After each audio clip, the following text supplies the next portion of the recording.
اللہ تعالیٰ نے اپنی رضا والدین کی رضا میں رکھی ہے، یعنی اگر آپ کے والدین آپ سے راضی ہیں تو اللہ بھی آپ سے راضی ہوں گے۔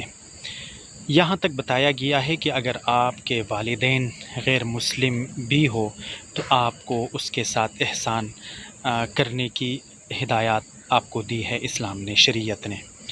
والدین ایک ایسا سایہ دار درخت ہے، ایک ایسی چھاؤں ہے کہ بچپن میں بھی آپ اس چھاؤں کے نیچے پرسکون ہو کر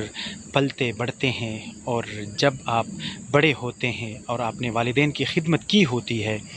تو یہ سایہ دار اور چھاؤں والی درخت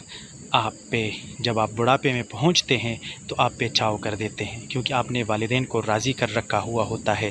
آپ نے والدین کی خدمت کی ہوئی ہوتی ہے، تو پھر آپ اس چھاؤں کے نیچے پرسکون بیٹھے ہوئے ہوتے ہیں اور آپ کے بچے، آپ کے اہل و عیال آپ کی خدمت گزاری میں لگے ہوئے ہوتے ہیں۔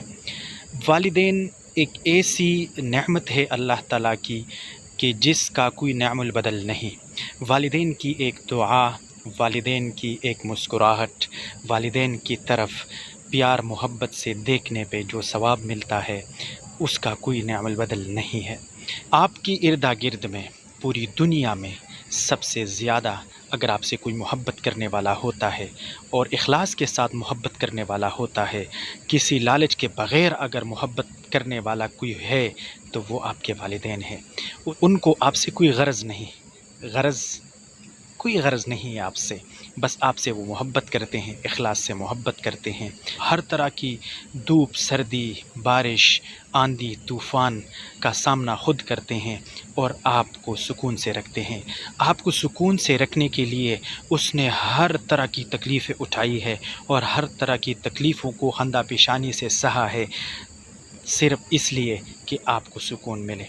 جب والدین بوڑھے ہو جائیں اور ان کا کوئی سہارا نہ ہو تو پھر آپ ان کا سہارا بنیں، ہر تکلیف خندہ پیشانی سے اٹھائیں اور والدین کی خدمت کریں، والدین کے ساتھ مسکراہٹ سے پیش آئیں، خندہ پیشانی سے پیش آئیں، ان کی دعائیں لیں، کیونکہ ان کی دعائیں عرش تک پہنچتی ہیں، ان کی دعائیں آپ کی بگڑی بنا دے گی، ان کی دعائیں آپ کی زندگی بنا دے گی، آخرت بنا دے گی، آپ کا ہر کام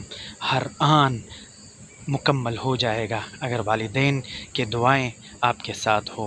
چینل کو سبسکرائب نہیں کیا تو سبسکرائب کرنا مت بھولیے گا۔ اللہ خوش رکھیں، اللہ تعالی ہمیں توفیق دے کہ ہم اپنی والدین کی صحیح طریقے سے خدمت کر سکیں۔ بہت شکریہ، اللہ حافظ۔